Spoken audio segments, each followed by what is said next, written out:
రాధాస్వామి రాధాస్వామి. శ్రీ శ్రీ శ్రీ ఆనంద గురుదేవుల పాదపద్మములకు నమస్కరిస్తూ నన్ను అనుక్షణం చైతన్య శిఖరాల్లోకి తీసుకెళ్లే గురుదేవుడు ముకుంద పాదపద్మాలకు నమస్కరిస్తూ ఈ సుందరమైన ప్రాంగణానికి అధికారి అయిన దొండేశ్వర్ మహారాజ్ గారి పాదపద్మములకు నమస్కరిస్తూ మీ అందరిలో కూడా ఆ ప్రకాశ స్వరూపుడైనటువంటి భగవంతుడి యొక్క కిరణాలు మీ అందరిలో ఉండి మిమ్మల్ని నడిపిస్తున్నాయి కాబట్టి మీరు కూడా ఆ శక్తికి వారసులు కాబట్టి మీ అందరి పాదాలలో నా శిరస్సు వచ్చి నమస్కరిస్తూ ఈ సత్సంగం ప్రారంభిస్తున్నాను. రాధా. गुरु को मानस जानते सो नर कहिए अंत दुखी हो ఈ సంసార में आगे ఎంకప్ప. ఎవరైతే ఈ గురువుని మనిషి అనుకుంటారో,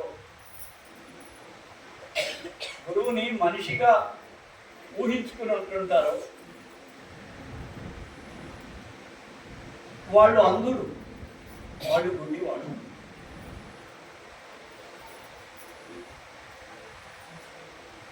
गुरु को मानस जानते सो नर कहिए अंत दुखी होई संसार में आगे ఎంకప్ప. ఏమంటారు?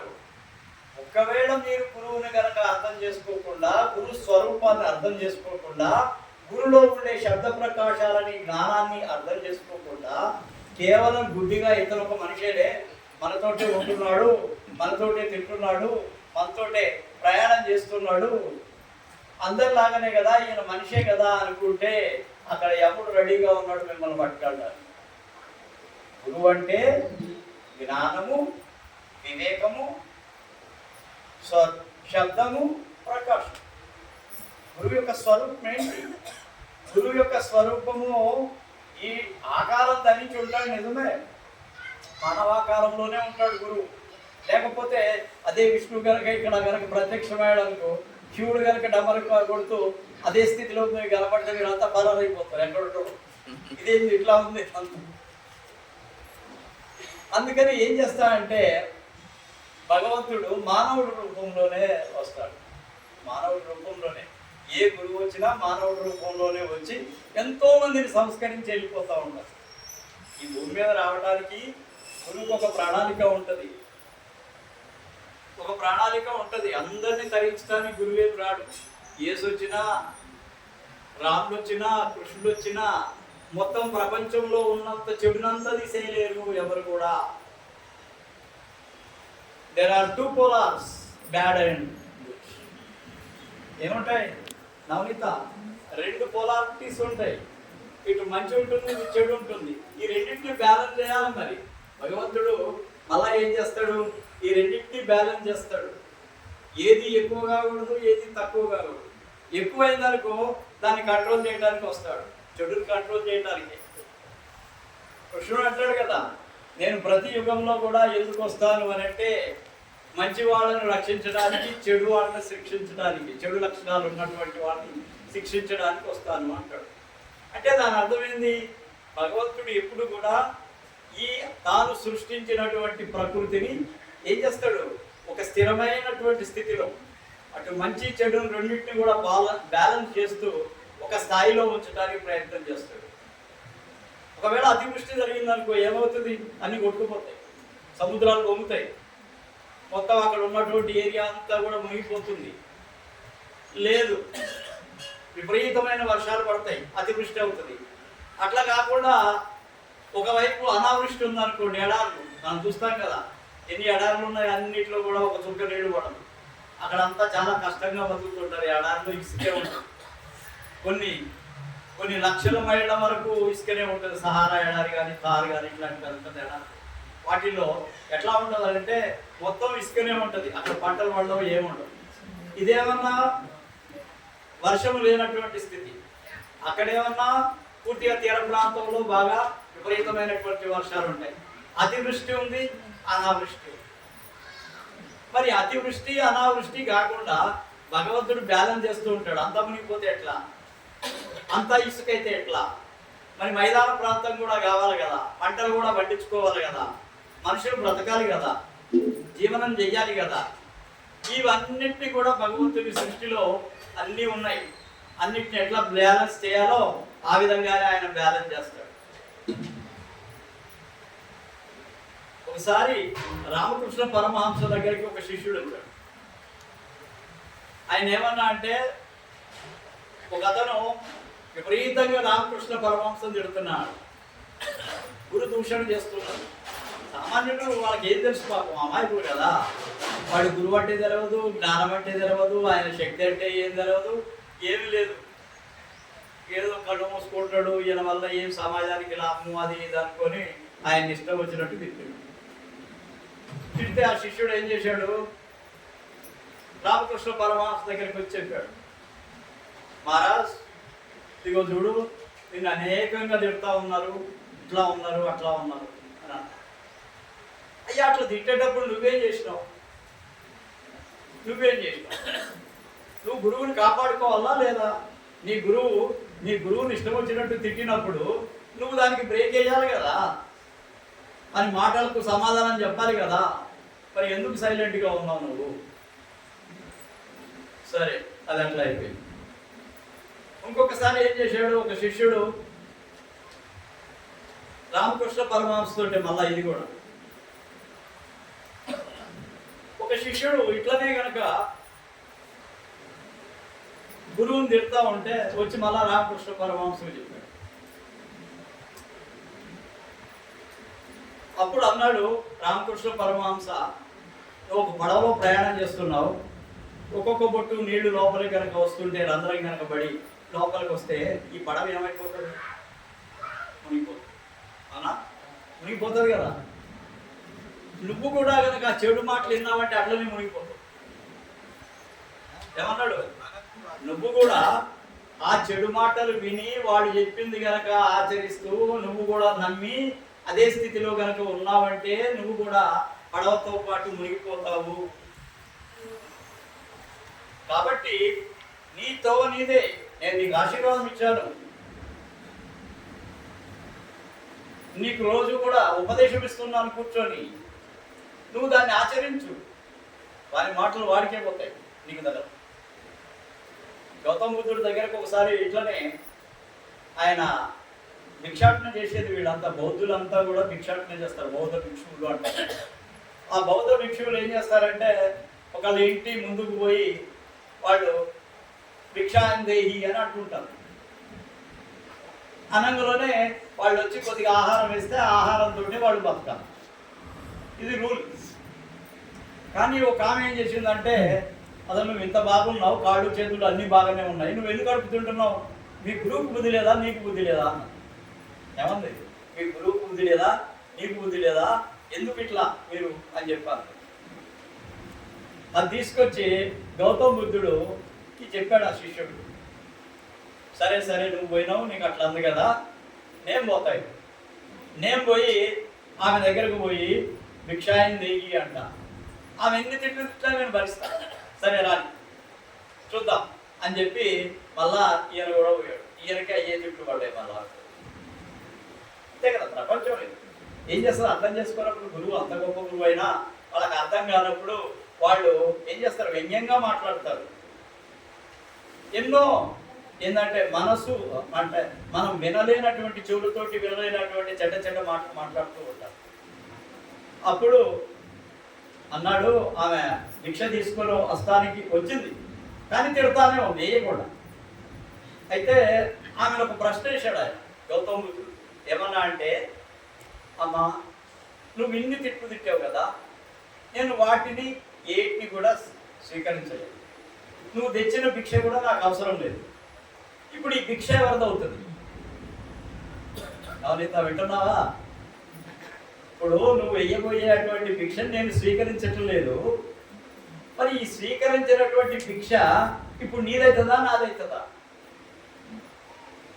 నాదే. మరి నువ్వు తిట్టిన తిట్లన్నీ నీకే వచ్చినాయి. ఏమన్నాడు? నువ్వు తెచ్చిన తిట్లన్నీ నీకే రిటర్న్ అయిపోయినాయి, నేను తీసుకోలేదు దాన్ని. గురు దూషణ ఎప్పటికైనా ప్రమాదమైనది. ఎవరైనా సరే గురువును కనుక దూషిస్తే దాని ఫలితాన్ని అనుభవించాల్సిందే. ఎవరైనా సరే మామూలు వాళ్ళు ఒకళ్ళొకళ్ళు తిట్టుకొని ఏదో శాపాలు పెట్టుకుంటే గడవు, కానీ గురువు దగ్గర అత్యధికమైనటువంటి ప్రాధాన్యత పొంది గురువును ప్రాణ సమానంగా చూసుకున్న దశ నుంచి గురువు తన యొక్క యోగ శక్తితోటి, జ్ఞానశక్తితోటి ఎంతో శక్తిని దారపోసి ఆ కుటుంబాన్ని కాపాడినా కానీ ఇంకా దూషణ చేస్తే వాళ్ళు ఏ విధంగా ఎక్కడికి పోతారో చెప్పదు. వాళ్ళ పరిస్థితి ఏమవుతుందో కూడా మనకు తెలియదు. గురువు దూషణ అన్నిటికంటే పెద్ద దూషణ. ఒకటేసారి పెట్టుకోండి, గురుకో మాన జాంతే సో నరకయ్యాన్ దుఃఖి హో ఈ సంసారమే ఆగే ఎంకప్ప. యముడు తాతనాయిగా కుంభావి నరకం అని అంటారు. యముడి దగ్గర శిక్షలు ఎట్లుంటాయి, కుంభ నరకము ఏదో చెప్తూ ఉంటారు. అంతకంటే తీవ్రమైనటువంటి జన్మలు వస్తూ ఉంటాయి. ఈ జన్మ కావచ్చు, ఇంకో జన్మ కావచ్చు, చెప్పలేదు. కానీ కాకపోతే గురువును దూషించేవాడు ఎక్కడ కూడా బాగుపడలేదు. ఒకవేళ ఇప్పుడు బాగున్నాను అనుకున్నా కానీ తర్వాత వాడు పతనం అయిపోతాడు. ఇది సత్యం, ఇది సత్యం.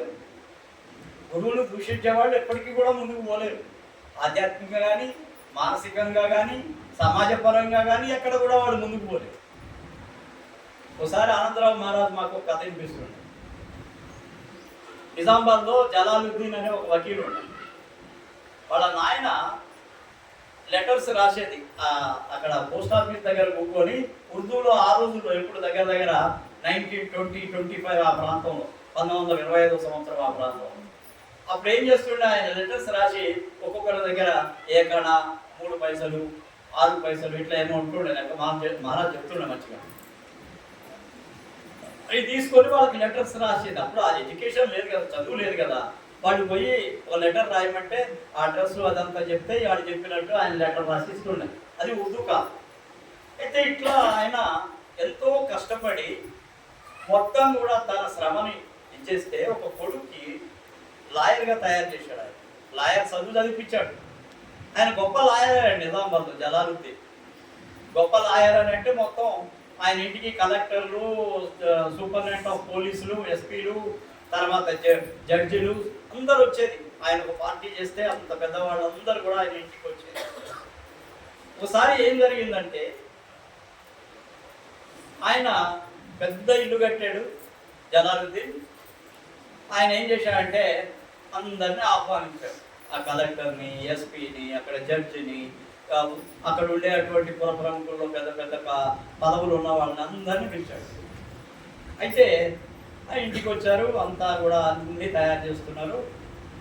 అన్ని రూములు చూసుకుంటూ పోతున్నారు. ఇదిగో ఇది మా బెడ్ రూము, ఇదిగో ఇది మా విజిటింగ్ రూము, ఇదిగో ఇది హాలు, ఇదిగో ఇది అని అన్నీ చూపిస్తున్నారు. ఓకే మంచిది అని అనుకున్నాను. అని అనుకుంటే ఒక దగ్గరకు వచ్చేటప్పటికి ఒక ముసలాయన బాగా దబ్బుతున్నాడు. ఏం చేస్తున్నాడు? బాగా దబ్బుతున్నాడు. వశం కావట్లేదు ఆయనకి. మంచం మీదకి వెళ్ళి కింద పడేటటువంటి స్థాయి. ఈయన జలాలుద్దీన్ అడిగారు, అరే ఇంత పెద్ద ఇల్లు కట్టావు, ఈయనెవరాయా అన్నాడు. వచ్చిన కలెక్టర్, ఆయన్ని జడ్జి కలెక్టర్ ఎవరో ఒక ఆయన అడిగాడు.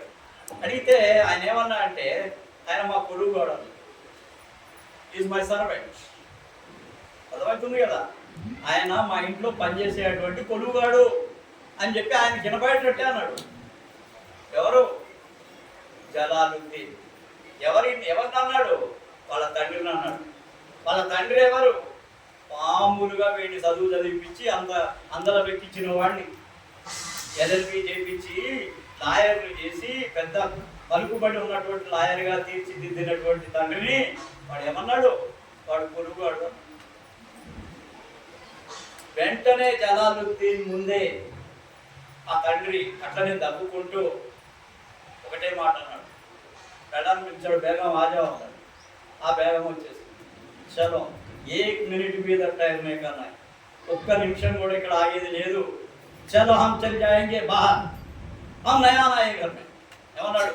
ఇంకొకసారి ఇంట్లోకి మనం అడుగు పెట్టద్దు. వీడు నన్ను కొలువుగాడు అన్నాడు. ఇంకా నేను కొలువుగాడిని అన్నప్పుడు ఈ ఇంట్లో నేను ఎందుకుండా, లేదు వెళ్ళిపోదాం పద, ఎక్కడన్నా బతుకుదాం, చెట్టు కింద బతుకుదాం అన్నాడు. అని చెప్పి ఆ భార్యను తీసుకొని పోయాడు. దీని పరిణామం ఏమైందో తెలుసా? 6 నెలల్లో జలాలు దీని యొక్క కళ్ళు పోయి గుడ్డివాడైపోయాడు. ఏమైపోయాడు? గుడ్డివాడైపోయాడు 6 నెలల్లో.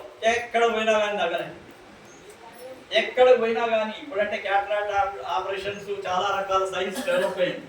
ఆ రోజుల్లో ఏమీ లేవు. ఇది తండ్రి యొక్క శాపము. ఈ తండ్రి యొక్క శాపం వల్ల ఏమైపోయాడు? గుడ్డోడై. గుడ్డోడైన తర్వాత ఎవడొస్తాడు ఆ దగ్గరికి? ఎవరు వస్తారు గుడ్డోడికి? గుడ్డోని దగ్గరికి ఎవరు వస్తారా? నీ దగ్గర వకాలత చేయమని ఎవడన్నా వస్తాడా? రాడు కదా. వాడి జీవితం అంతటితోటి ఆపదు. గుడ్డోడైపోయాడు. తర్వాత 1 year 1.5 year చనిపోయాడు. ఇది ఎందుకు చెప్తున్నానంటే, తల్లిదండ్రులు తర్వాతనే గురువు అసలు. మాతృదేవోభవ, పితృదేవోభవ, ఏమంటారు తర్వాత? ఆచార్య దేవోభవ, అతిథి దేవోభవ.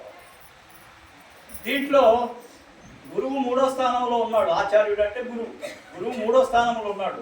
కానీ తల్లిదండ్రులను గనక ఎవరైతే గనక సరిగా చూడరో, వాళ్ళ యొక్క క్షేమాన్ని పట్టించుకోరో, వాళ్ళు ఎంతో శక్తిని, తమ యొక్క ధనాన్ని, తమ యొక్క యుక్తిని, శక్తిని అన్నింటినీ ఆ పిల్లల కోసం ఖర్చు పెడితే, ఆఖరికి ఈ విధమైనటువంటి స్థితిలో వాళ్ళని వదిలిపెట్టిపోతే ఆ యొక్క శాపం తప్పకుండా తగులుతుంది.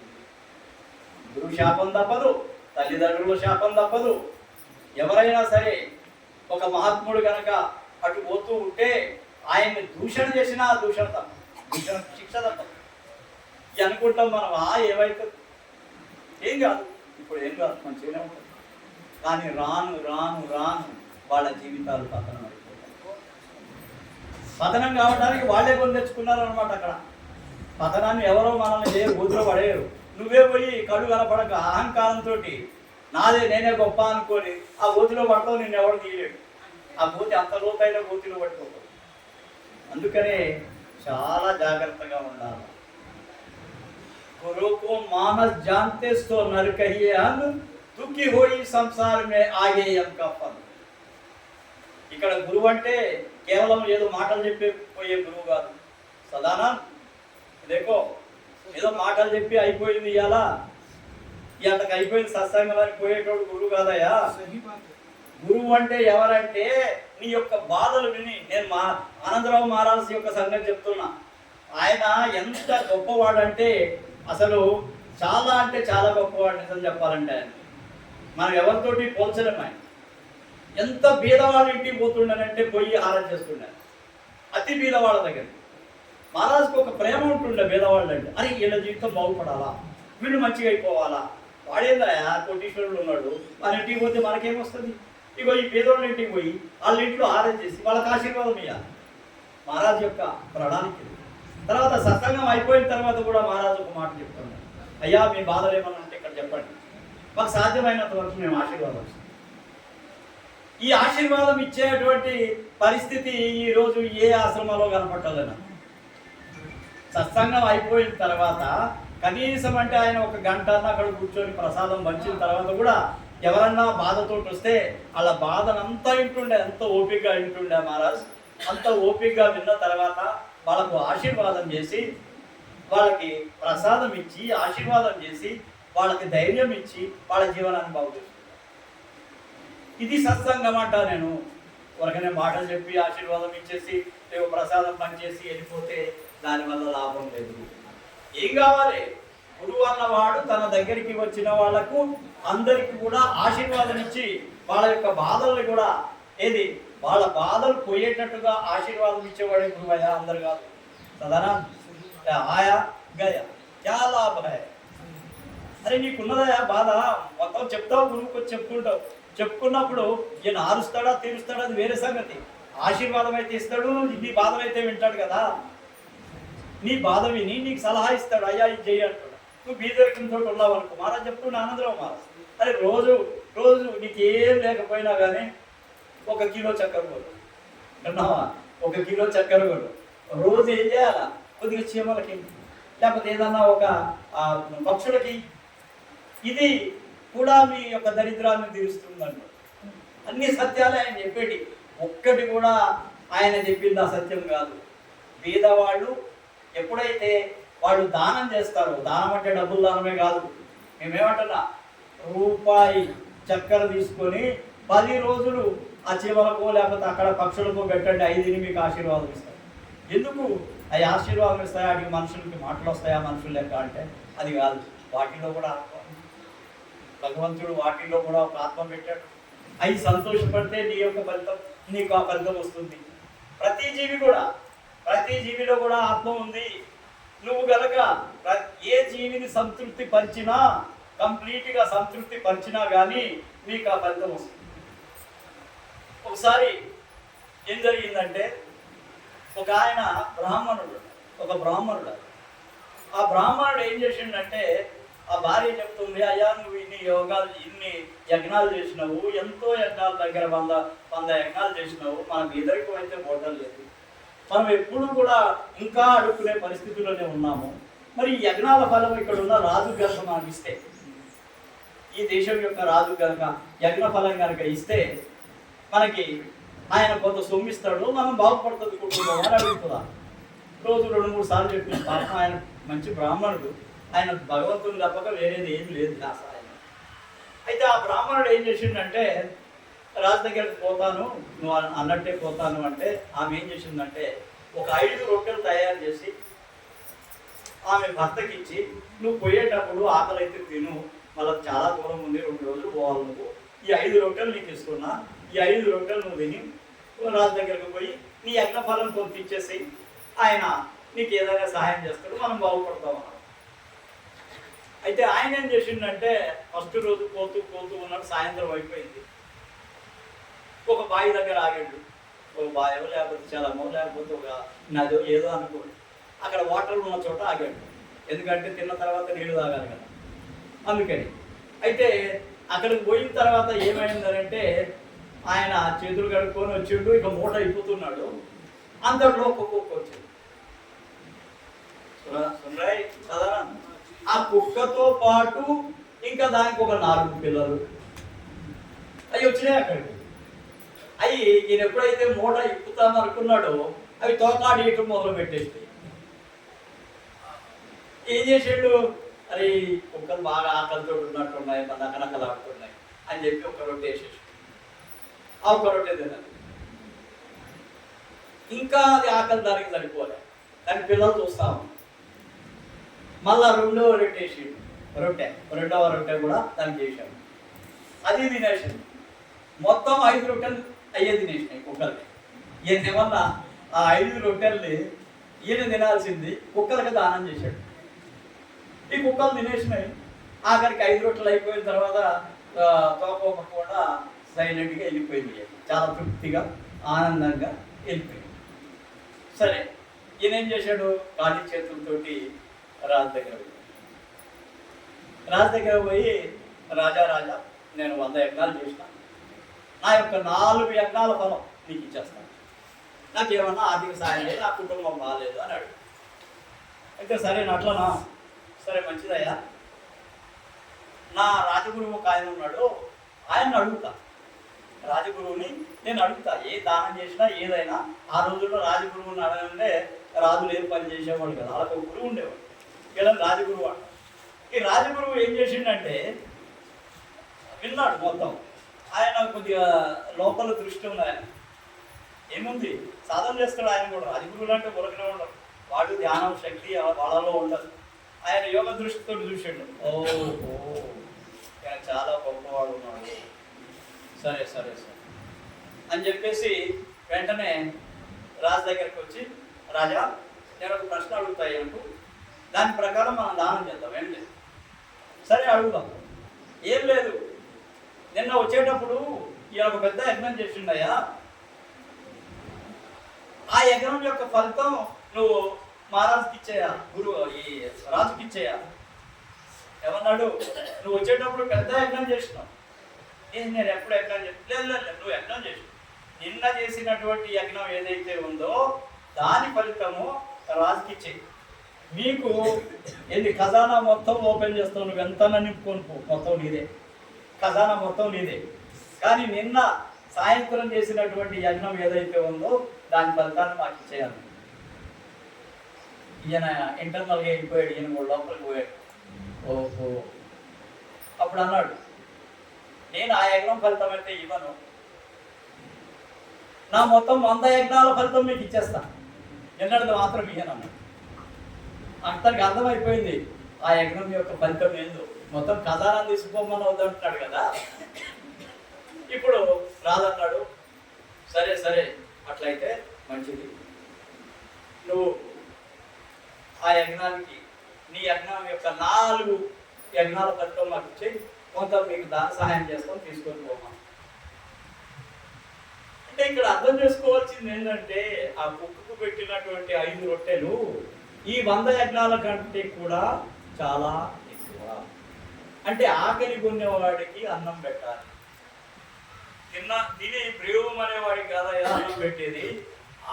ఆకలై కొంగు పట్టేవాడికి భోజనం పెడితే అదే ఫలితము, కొన్ని 100 రెట్లు ఫలితం. ఏ మామూలు కాదు, యజ్ఞం కాదు, దానికంటే చాలా ఎక్కువ ఫలితం ఆకలైనవాడికి. ఇప్పుడు చూడండి, మన దగ్గర పెద్ద పెద్ద ఇవి చేస్తుంటారు, బండారాలు చేస్తుంటారు. బండారా అంటే ఇక ఇదైతే ఈ ఆహారాన్ని వాళ్ళు దానం చేస్తూ ఉంటారు. అన్నదానం, రొట్టెల దానం, దీన్ని బండారా అంట నార్త్. అయితే ఈ బండారాలు చేసినప్పుడు వచ్చే వాళ్ళకి పోయే వాళ్ళకి పెడతారు, కానీ అక్కడ దూరంగా కూకొని అడుక్కునే వాడిని మాత్రం పిలవరు, అడుక్కుని తినే వాళ్ళని పిలవరు. అసలు ఉన్నదే వాళ్ళతో, ఆకలైంది వాడికి, కడుపు నిండా ఉన్నది వీళ్ళకు. వీడికి పెడితే లాభం ఏందయ్యా, వానికి పెట్టాలా, వానికి పెడితే కదా ఏమన్నా లాభం, వాడికి పెడితే కదా. ఆకలైనోడికి పెట్టకుండా కడుపు నిండినోడికి పెట్టుకుంటే కొంచెం లాభం ఏంది, కొంచెం లాభం ఏంటి, ఏం లాభం. కాబట్టి ఆకలితో ఉన్నవాడికి అన్నం పెట్టు, వస్త్రము లేని వాడికి వస్త్రం ఇవ్వు. ఇప్పుడు రాత్రిపూట చల్లు వనుకుంటూ అక్కడ బజార్లో పడుకొని ఉంటారు, వాళ్ళకు ఒక దుప్పటి కప్పు, ఎంతో ఫలితం, చాలా పెద్ద ఫలితాలు ఇవన్నీ కూడా. ఇవన్నీ వదిలిపెట్టి పెద్ద పెద్ద పార్టీలు చేయటం, మస్తు తాగిపీయటం, తినిపీయటం, ఓహో ఆహో అనుకోవటం, ఓ పేరు ప్రతిష్టలు మాయ, ఓహో అట్లా చేసిండు ఇట్లా చేసిండు అనుకోవడం తప్పితే అక్కడ వచ్చేది ఏమీ లేదు. భగవంతుడు కూడా చూస్తాడు, ఇదంతా గమనిస్తూనే ఉంటాడు భగవంతుడు. నువ్వు సంపాదించినటువంటి ప్రతి రూపాయి కూడా విలువైందా కాదా అనేది భగవంతుడు ఇచ్చేటువంటి ఈ యొక్క ఫలితం మీద ఆధారపడి. చూడండి, ఒకసారి గురునానక్ దగ్గరికి ఇట్లనే జరిగింది. ఒక పెద్ద కోటీశ్వరుడు పిలుస్తాడు గురునానక్, నానక్ జీ ఆ భాయ్యే హమారా గర్కు అంటాడు. అరే నువ్వు పెద్ద కోటీశ్వరుడు అయ్యా, నీ దగ్గర ఎందుకు అని అంటాడు. ఇంకోటి పక్కనే ఒక పేదోడు ఉంటాడు, పాపం రోజు కట్టలు కొట్టుకున్నా ఏదో బతుకుంటాడు. వాడేమన్నా అంటే వాడు కూడా ఆహ్వానించాడు, వాడు కూడా గురు నానక్ని ఆహ్వానించి ఏమన్నాడు, మహారాజ్ మా దగ్గరకు రాండి, మా రొట్టె తినండి అన్నాడు. నేను పంచభక్ష పరమాణాలు మీకోసం తయారు చేశాను నానక్, మీరు మా దగ్గర తినండి. అయితే లేదు నీ రొట్టె నీది ఇటు, నీ యొక్క పంచభక్ష పరమాణాలు ఇవో ఈ ఇస్తాను, నువ్వు నీ రొట్టె నీ ఇస్తాను, ఇద్దరిని ఇట్లా పెట్టి గట్టిగా విసికిండు ఆ రెండింటిని. ఈ కోటీశ్వరుడు యొక్క రొట్టెలో నుంచి రక్తం కావటం మొదలుపెట్టింది. ఇటేమన్నా ఈ రొట్టెలు బీదవాడి యొక్క రొట్టెల్లో నుంచి పాలు కావటం మొదలు.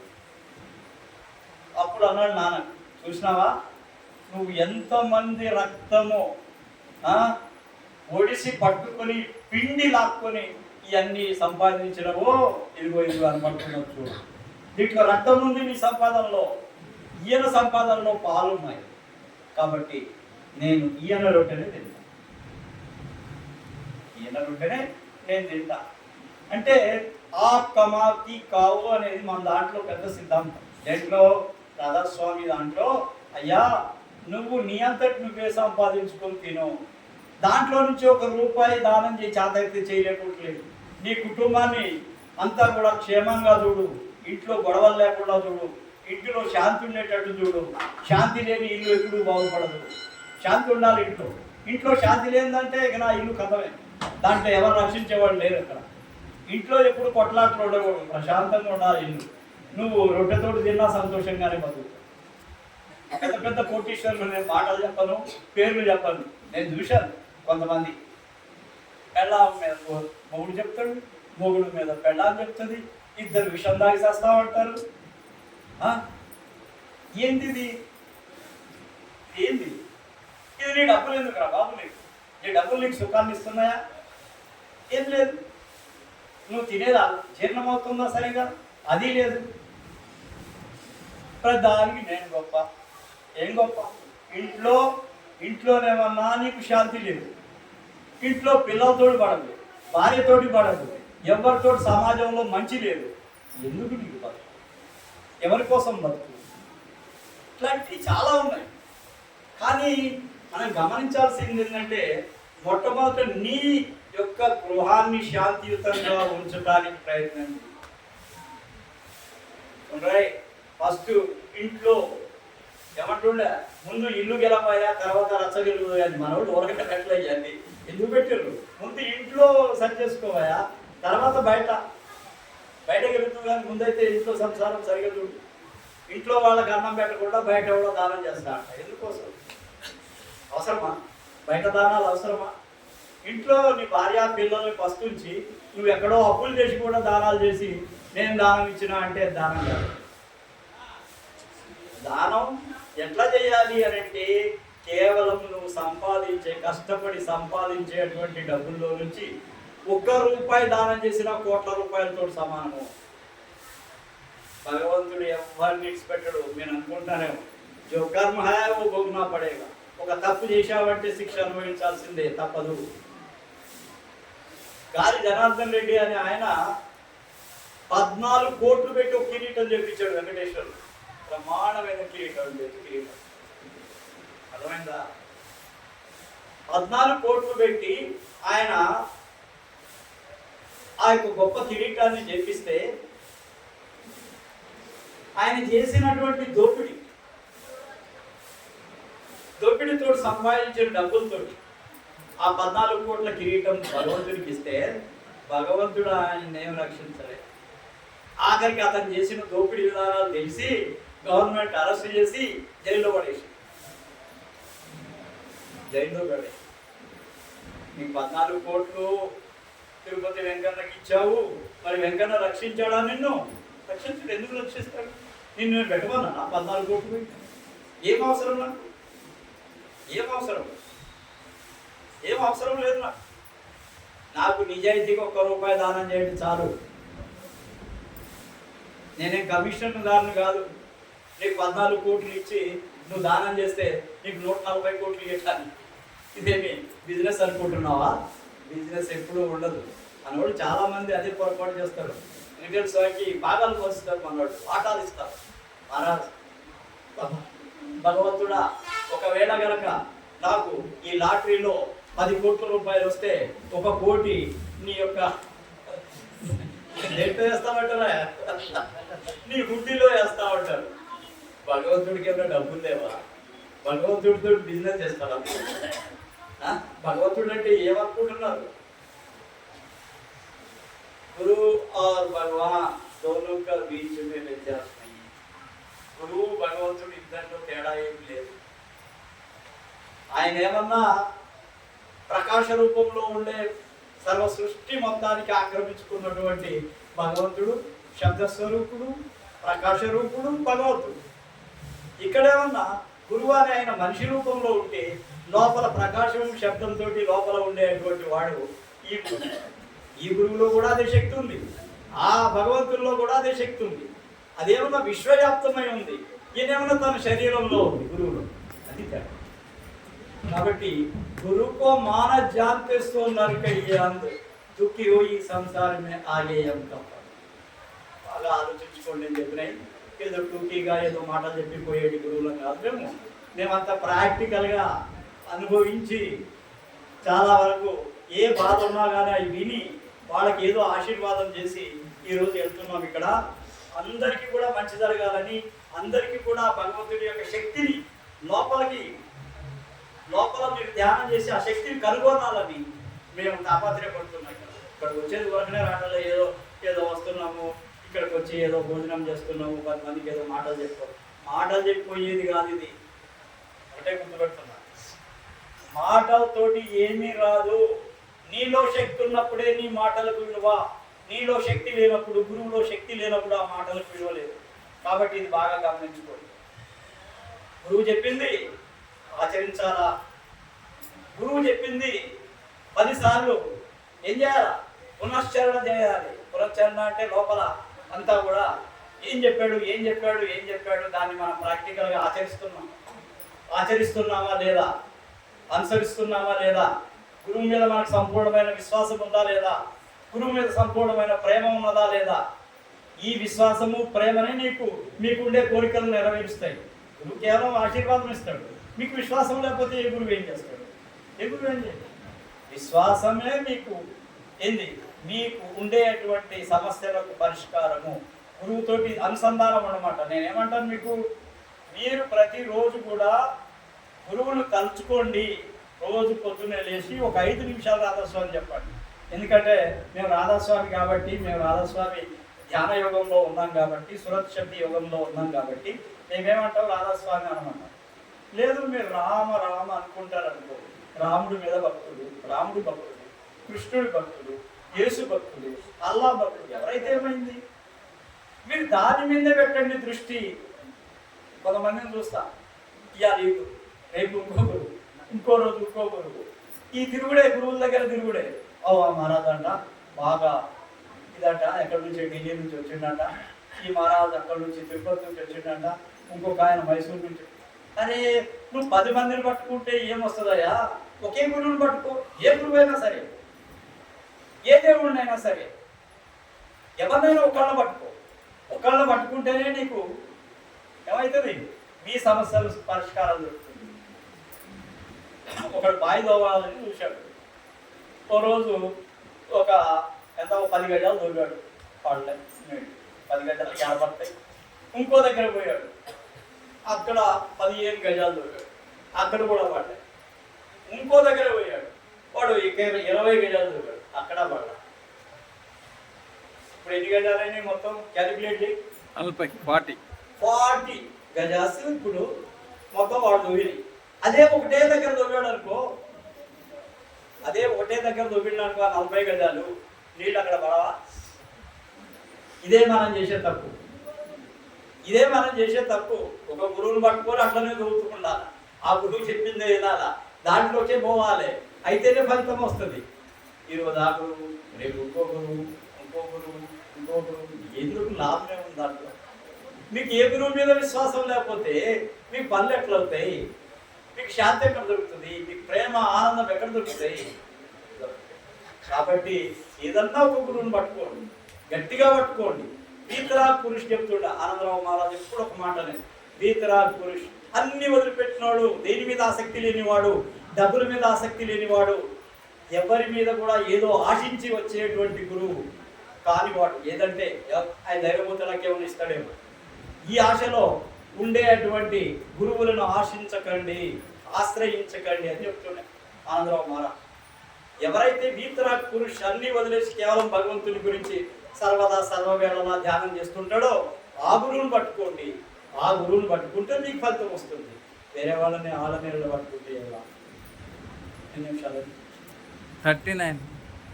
అందుకనే మీతోటి కోరేది ఒకటే, మీరు వినటం కాదు, ఆచరించండి, అనుభవించండి. అనేకమైనటువంటి అనుభవాలు అవుతాయి. నేను ఒకటే చెప్తున్నా, ఏదో వినిపోవటం కాదు, ఆచరిస్తే మీకు చాలా అనుభవాలు వస్తాయి. చూడండి, మీరు కనుక సత్యంతో కనుక ఉంటే, ఒక 6 నెలలు ఒక్క అబద్ధం ఆడకుండా కనుక ఉంటే మీ నాటకం పవర్ వచ్చేస్తుంది. మీరు అన్నది సత్యం అవుతుంది. ఇది నిరూపణ ఊరకనే మాటలతో చెప్పేది కాదు.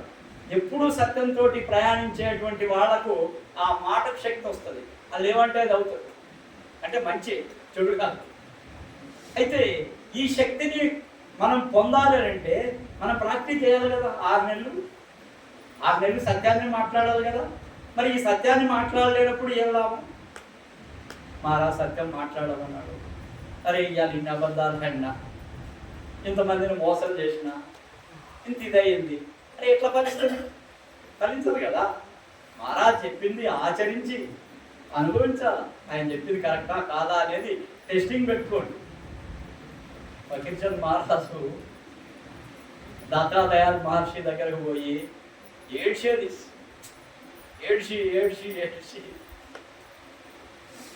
ఆ భగవంతుడి యొక్క రూపం కావాలా, నేను తప్పులు చేసిన, నేను ఒకరోజు మాంసం తిన్నా, ఒక వేష దగ్గరికి పోయినా, నేను అబద్ధాలు ఆడినా, ఇట్లా అని గురువుకి చెప్పుకుంటే గురువు అరే బేకు తూ కరే సో కరే అచ్చా అబ్సే నాయ్ కర్నా బస్ ఏమన్నాడు ఫకీర్ చంద్ మహారాజ్ ఈ వాళ్ళ గురువు దాతాదయాల్ మహర్షి ఏమన్నాడు, అరే బేకు హోగయా అబ్సే ఇక్కడి నుంచి నువ్వు స్టార్ట్ చేయి, ఇక్కడి నుంచి ఏ తప్పు చేయకు.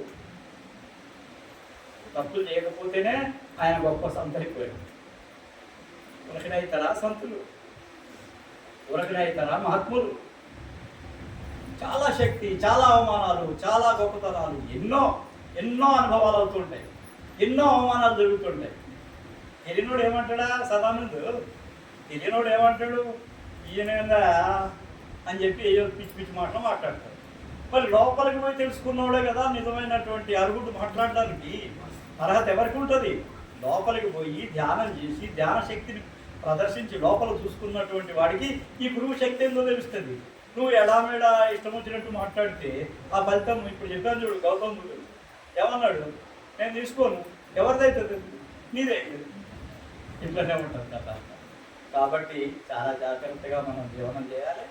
ఎవరిని నొప్పించకుండా, ఎవరిని బాధ పెట్టకుండా, ఏ జీవిని హింసించకుండా, అన్ని జీవులను ప్రేమిస్తూ సర్వ సృష్టికి కారకుడైనటువంటి భగవంతుడిని, ఆయన యొక్క సృష్టిని మొత్తాన్ని కూడా ప్రేమించి మనం జీవనాన్ని ధన్యం చేసుకోవాలి. అందరికీ రాధా.